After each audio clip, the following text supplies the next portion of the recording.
Sa iba pang balita, hinikayat ngayon ng COMELEC ang mga kandidata ng Miss Earth Philippines na makiisa sa Woka Woka campaign na naglalayong isulong ang public awareness kaugnay ng 2016 elections. Narito ang report ni Haji Camino. Alam ng Commission on Elections ang malinis na halalan hindi lamang sa usapin ng accuracy sa resulta ng botohan kundi maging sa pangangalaga ng ating kalikasan. Binigyang halaga ni COMELEC spokesman Director James Jimenez ang pagkakaroon ng green elections, kung kaya't habang nagpapatuloy ang Woka Woka Information Campaign ay inimbita niya ang mga nagwagi at iba pang kandidata ng Miss Philippines Earth 2014. Woka Woka is officially inviting the recent winners of the Miss Earth Philippines 2014 to come join us for a brief walk, kilometer, to promote a shared advocacy, green elections. Pangunahing advokasya ng Patimpalak ang pagsasagawa ng environment-friendly activities. Nakikiisa ang COMELEC sa tamang pangangalaga sa kalikasan.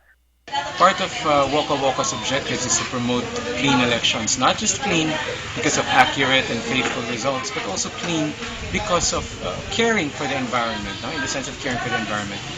This is in line with the COMELEC's own thrust to promote green elections, like we encourage the use of biodegradable materials. So I think it's a perfect fit for the advocacy of Miss Earth to join ours. Naniniwala si Jimenez na malaki ang maitutulong ng pagsama ng mga kandidata sa kanilang paglalakad sa pagsusulong ng public awareness kaugnay sa pagpapavalidate at pagpaparehistro para sa 2016 presidential elections.